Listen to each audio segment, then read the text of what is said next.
Things that I'm so glad to see teachers and people involved in teaching here this morning is we need educators in Raleigh, not legislators. We need people who know something about education, setting policies and teacher salaries, and becoming involved so that we have decent input to improve education and not just drain education off into the private sector.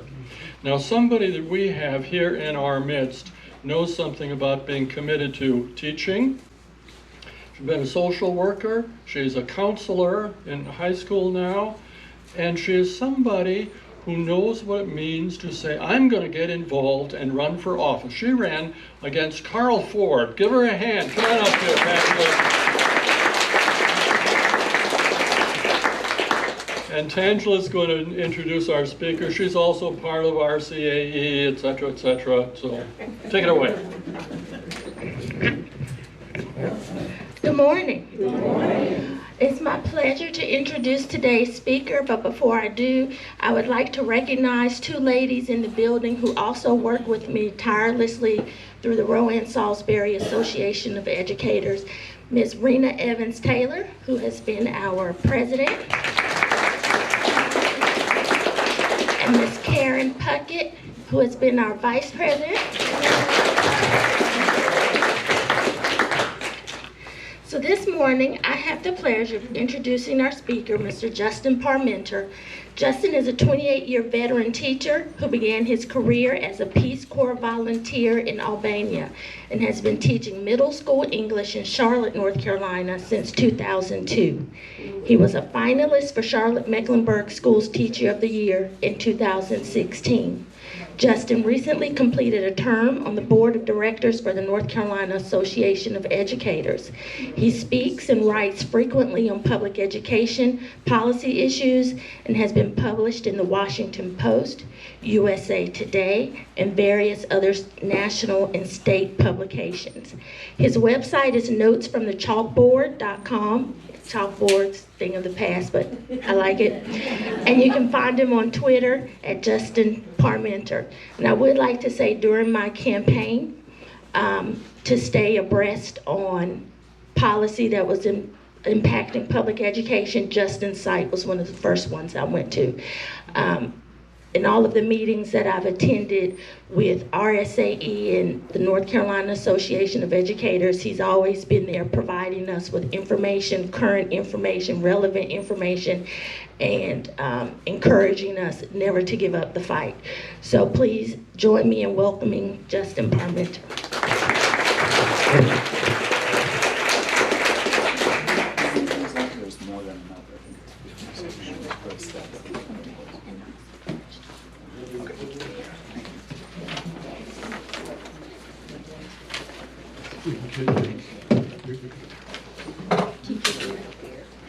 Morning, everybody. Morning. Tangela is bringing you a handout that's got some facts and figures on it that we're going to talk about a little bit this morning.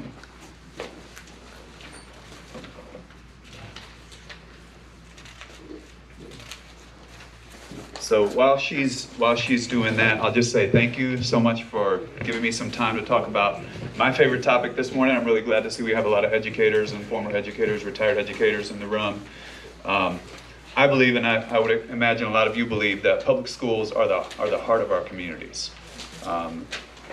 More than any other institution we have, they're where people gather, where people interact with each other, and they're also where we can provide our children with opportunities to improve their lives, to escape generational poverty.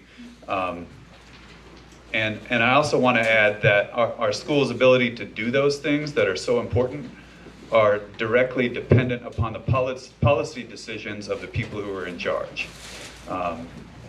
So I've been in North Carolina since 2002. I did a little bit of globetrotting before I got here, but I think I don't know how long you have to be in North Carolina to say you're from North Carolina, but I've been here long enough to see some things change. So I want to talk just a little bit about what I've kind of witnessed over those years, and then end with talking about what what our main struggles are right now in the current session, and over the next few months, kind of like what a lot of educators are watching and paying attention to. I was living in Arizona prior to 2002 when I came to North Carolina, and I was teaching on the Apache Reservation in eastern Arizona, and my wife and I needed a change. She really needed a change, and so we got out the atlas and we set some criteria. As anybody who is married knows, it's a protracted negotiation when you're making a big decision about something like that. And of course, one of the things that we needed was a salary that would be able to buy a house and pay our bills on. And so I found online somewhere, I found a ranking that showed, the average salary state by state. And Arizona, where we were at the time, was way at the bottom, probably still is. North Carolina was right in the middle somewhere. And I thought, wow, that sounds like a big improvement for us. And so we moved here, settled down, started a family. And around about 2008, things started to get hard. I guess everywhere they started to get hard. But, we had some real economic problems in that time that affected everybody. But we started seeing educators, getting pink slips and class sizes getting bigger because we had vacancies and things like that. And it started to get hard. But it wasn't until 2010 that things started to get really hard. And that's when, as you all know, I'm sure the Republicans took over the legislature for the first time in many years, supermajority in both chambers, which meant that they could pass any kind of laws they wanted to. And if you'll direct your attention to the side of that handout that has, let's see, at the top it says, key changes to K-12 education since GOP took control in 2010. I just want to run through these real quick, maybe comment a little bit on them. This is not an exhaustive list, but it's some of the changes that have taken place over the last 12, 13 years since Republicans have been calling the shots in North Carolina that have made it harder for us to do our jobs and have made it way harder for us to attract people to the field of education, from after they graduate from high school. So let's see, we've got master's pay supplement. We used to pay people in North Carolina for getting a master's degree. It would increase their salaries. And that was eliminated. I think in 2013, North Carolina was the first state in the nation to remove that. Longevity pay, which was given to people after a certain number of years, just an annual lump sum to reward people for a long-term commitment to a career in education, that was eliminated also. Used to be people when they retired, between when they retired and when they became eligible for Medicaid, you would still have your health benefits, not just for educators, but all state employees. And in 2021, that ended. So anybody who was hired after January 1st, 2021, no longer has health benefits after they retire. Due process rights, which prevented people from being fired for arbitrary reasons, those were eliminated. We had a teaching fellows program, which gave us a pipeline of homegrown teachers in North Carolina. That was a really robust program where we got a lot of good educators from. That was gutted. It has since been replaced, but it's kind of a shadow of what it used to be. And so that also helped dry up the pipeline that we've got. Took away state funding for professional development, which is how teachers get better at their craft. Uncapped class sizes for grades 4 to 12. So if you hear teachers talk about how big their classes are, there are still caps for grade 3 down to kindergarten. But anything above there, you're likely to see numbers above 30, in some cases above 40, oftentimes in a trailer. And if you've ever been in a tight enclosed space with 45 middle school students after gym class, it gets a little rough in there. We eliminated more than 7,000 teaching assistants, and there, especially in the elementary grades, it's so important to have more than one adult in the room if you've got to work. If you've got a discipline issue you're trying to deal with, to be able to do flexible grouping where you have some students that are ready to move on to the next topic and maybe some that need some review and additional work on the topic. You can have 2 adults working with kids simultaneously, really important. And so we have lost more than 7,000 teaching assistants across the state, which makes it a lot harder for those elementary teachers to work with kids successfully. And I think also makes it harder for us to keep teachers in the classroom. Let's see, slash funding for technology and classroom supplies. That increases the amount that teachers have to go into their own pockets just to have basic supplies for their students. Increase the volume of standardized testing and then remove the cap on the number of charter schools. I think that was one of the first policies that happened after Republicans took over. And I want to add that I'm not saying there's anything inherently wrong with charter schools or with people having multiple options for where their kids go to school. The problem in North Carolina is that there's very little quality control. Pretty much anybody who wants to can set up a charter school, and there is a tiny little office at the state level to monitor what's going on in those schools and how they're doing. There are a lot of scandals going on. If you open the newspaper, you're likely to see a story about money being embezzled or just different type of scandals going on that I think are a product of not having enough oversight of those schools. They also diminish the funding that can go to our traditional public schools, and so we're continually scrapping for resources and really struggling to have the things that we need just to do our basic jobs. So those are just some of the changes that have taken place in the last less than 15 years that I think have made it a lot harder for teachers, for all education professionals, and for us to attract people to the profession, which is so important as teachers retire, that we have a healthy pipeline bringing new additional talented teachers into our classrooms, because we know that need that our students have to have an excellent teacher in front of them is never going to go away. Also, in the more recent history, the pandemic has had a huge impact on education. There was a brief moment that I'm sure my colleagues can remember in the spring of 2020, when schools closed down and students were at home and we were trying to transition to online learning. There was a brief moment where educators experienced this sort of universal admiration and respect and appreciation, because all the parents who had to be at home trying to get their kids to do their work understood how hard that job was. And it lasted about a month. And then quickly it was replaced by this, especially in the summer of 2020, before we had a vaccine that was readily available, or that was available at all, there was a lot of mounting pressure by parents who, and sort of this big polarization between the people who felt like we were making a big deal out of nothing, and the people who understood that this is a life and death situation and we don't need to be putting people in harm's way unnecessarily. And I think that really increased the pressure that educators were dealing with.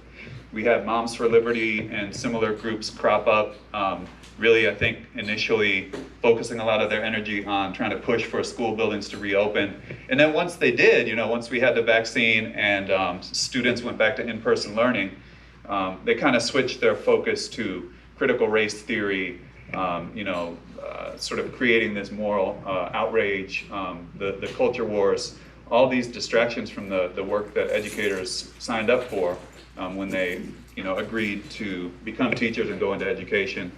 And so now teachers are being framed publicly as socialist indoctrinators, as creepy groomers and all these names that we're called, not just by whack jobs from groups like Moms for Liberty, but also by elected officials, by our Lieutenant Governor, Mark Robinson, who set up a whole website just for people to submit complaints about teachers to. I don't think it was because he was legitimately concerned, but more because he saw that as a way to continue to enjoy political support by certain members of his electorate.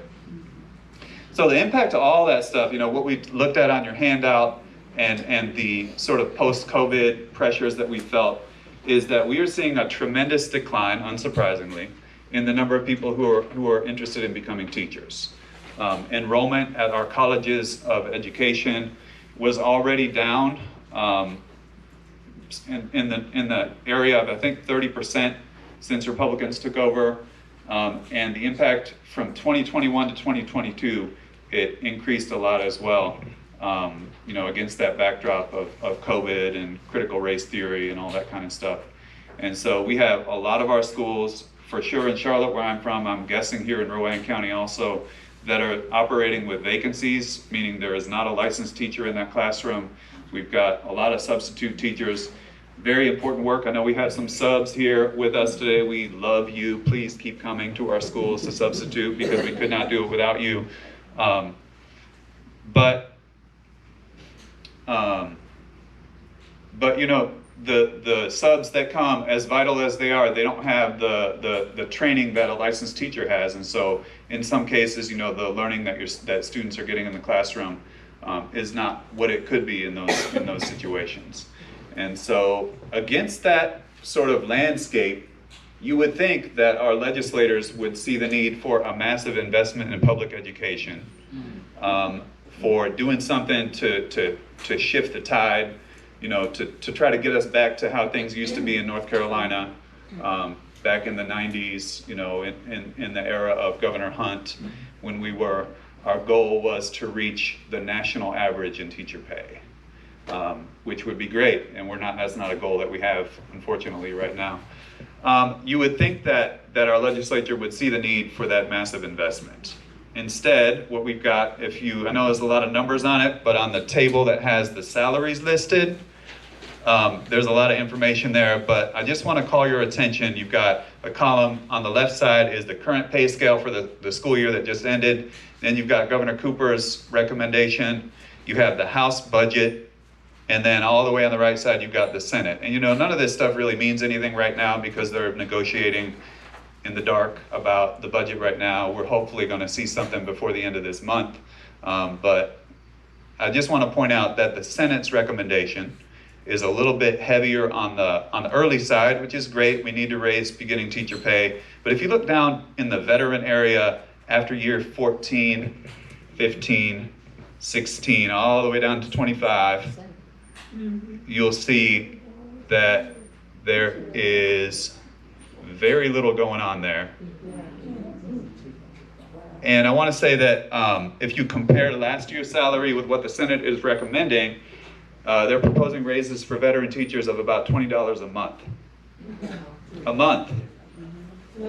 In this economy that we're all living in right now, when every time we go to the grocery store, it seems like the food prices have doubled. $20 a month. And we hear the rhetoric coming out of the Senate and the General Assembly about these schools are failing. Why would we want to keep, you know, giving more and more money to these schools that are failures? And that's being used also as a justification for privatizing our schools. Because who would want their child to be trapped in a school that is failing? It's a really effective rhetorical device. Who would want their children to be trapped in a school that is failing? Why would we not want parents to have a choice? And so that's kind of the line that our legislators are using to gain support for expanding charter schools and for publicly funding private schools through school vouchers, framing it as a matter of choice and ignoring the fact that the reason that a lot of our traditional public schools are struggling, and I think we need to be really honest about the fact that a lot of them are struggling, that is not a made-up thing, it's real, is because they are inadequately resourced, and they have, over the last 13 years, been systematically and very deliberately wrecked by the governing party. And so, I mean, it is what it is, right? So, and I'll be honest with you, like, I used to think that was a little bit hysterical when people would say that there's a deliberate attempt to dismantle public schools, but, you know, this is fact. I mean, the pattern of policy choices is unmistakable. And this is what you do if you really do not believe in public schools. So I want to talk a little bit before I'm done here about what we're facing right now in this session, besides salaries, which are an important part of the puzzle, but there's a lot more pieces in the puzzle than that. I want to talk about vouchers. Vouchers have been in the news a lot this summer. If you flip that paper over and look on the back side, it says school vouchers at the top. There have been bills filed both on the House side and then I believe in the Senate budget, which are identical. But just a little bit of background on school vouchers. So school vouchers actually started after Brown versus the Board of Education as a way for white families to avoid racially integrated schools. And so they were literally called segregation academies. And it was a way for people, they knew that public schools were going to be integrated, and so, that was not what some people wanted, and so how do we get around that? So they set up systems where you could get partial payment towards enrolling your child in a private school instead. Quite often you'd be on the hook for a portion of the tuition. And so I know in some counties in Virginia, I was just doing a little bit of research about it, African American families were denied access to those vouchers entirely. And so it was a very deliberate attempt to avoid racial integration. In North Carolina, the voucher system that we have started in 2014, it's called Opportunity Scholarship.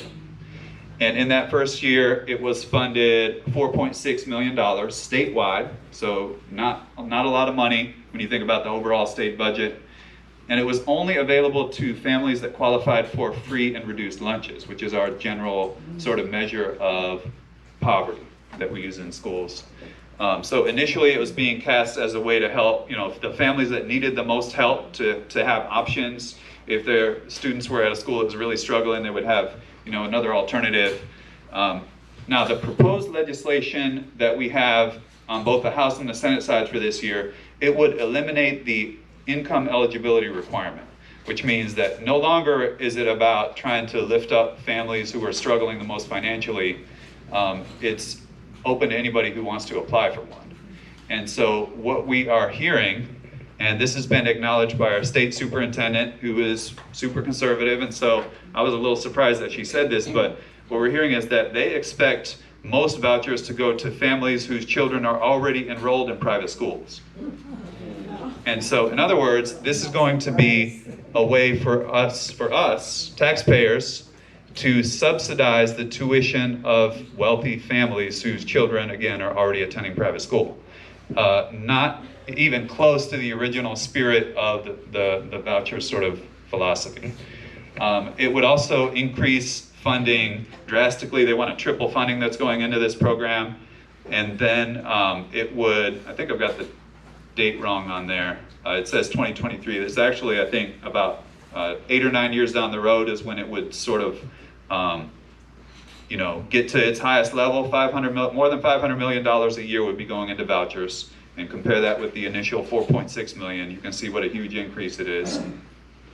Also, I've spent a lot of time this summer researching, just looking up and reading the handbooks of a lot of these schools that are receiving vouchers, just out of curiosity to see, how do they treat students, what are their admissions policies, and I want to make sure everybody understands, no shade on anybody's religious beliefs or anybody that wants to send their kids to private school, but some of the admissions policies that these schools have are really disturbing to me as a taxpayer. I found a lot of examples of schools that do not accept children that have special needs, and they frame it in a way that, we're not equipped, we don't have the resources or whatever, but the bottom line is they will deny admissions to children who have learning disabilities, and it's a way of ensuring that they've got only the smartest and brightest to continue to have that reputation that they want as a private school. We get this percentage of kids into college, we get this much scholarship money, etc. Public schools, we accept all of the children. In fact, federal law demands that we support all of our students' learning regardless of what their issues are. And so that's one key difference. There are a lot of institutions, I think more than 90% of the schools that get vouchers are religious, which is not very surprising. A lot of them deny admissions to LGBTQ students or will expel them if they're discovered to qualify, after they've been accepted as students. And so they're, legally able to discriminate against those children, and they are legally able to spend public tax dollars through this voucher system as well. I believe it's been to the Supreme Court and been upheld. And so religious discrimination, a lot of them explicitly deny admissions to children who are not Christian. And so there again, I think it's an equity issue. And if we want to talk about choice and putting our kids first, then that needs to be something that we're offering to all children, regardless of who they are and where they come from.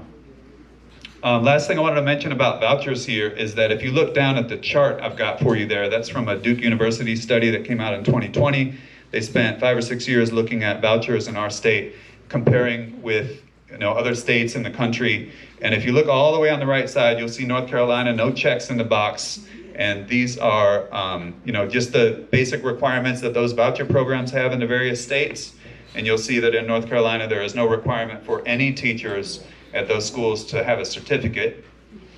There is no regulation of curriculum, no state accreditation for those schools, no state testing. So think about this. If we're saying our children in those traditional public schools are failing, the schools are failing our children, and the way we know that is because they take this one test at the end of the year that measures all of their learning for the whole year, and the test scores are terrible, and so that tells us those schools are not doing their job. So we need to get them out and get them in these private schools or charter schools.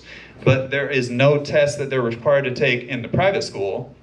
So we're going to spend all this money on school vouchers and have no way of knowing what our return on investment is. We're going to spend more than $500 million a year, but we will never know if these children are actually learning more in their new school or not. And I think as a taxpayer, that should concern all of us, because that's our money that they're using on this program.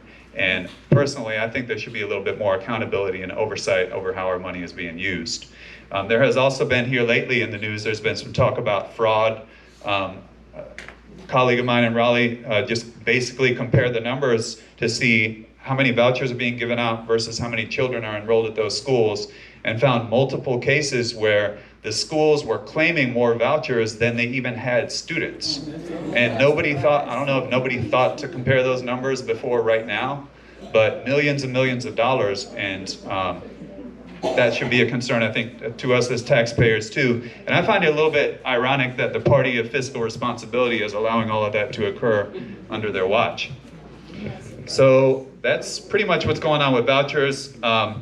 In North Carolina, we used, I'll say just at the beginning of this session at the General Assembly, I don't know about you all in Rowan County, we had a sort of feeling of relief and optimism after the last year's general election. By one seat, we avoided having a supermajority in the House. And that was Diamond State, well, it was not just one person, but Diamond State and Williams who flipped a seat in Cabarrus County, I think, right? And I remember waking up the day after that election going, wow, we really dodged a bullet. And then in my county, Mecklenburg, we had someone, you all know, I can't even talk about it. So, I raised that just to say that we're really unable to stop bad policy right now the way we thought we were going to be in early November. Tricia Cotham is part of the reason, but that's just one vote, and I think, we've got a whole lot of work to do in 2024. And it's really struggling. It's really exhausting, the struggle sometimes. And you all know because you're in the middle of this work as well. But it's the kind of thing where for me as an educator, having done this work for all these years, it can be really easy to be discouraged. But knowing that you've got people that are kind of like by your side and people that believe in the same ideals and principles that you do, that are willing to fight for them, regardless of how the landscape looks outside and how depressing and bleak it can be at times, for me, just rolling over and letting them do what they're going to do and not saying anything about it is not an option. And so that's pretty much it for me, I guess. If anybody's got any questions, I'm happy to talk a little bit more about it.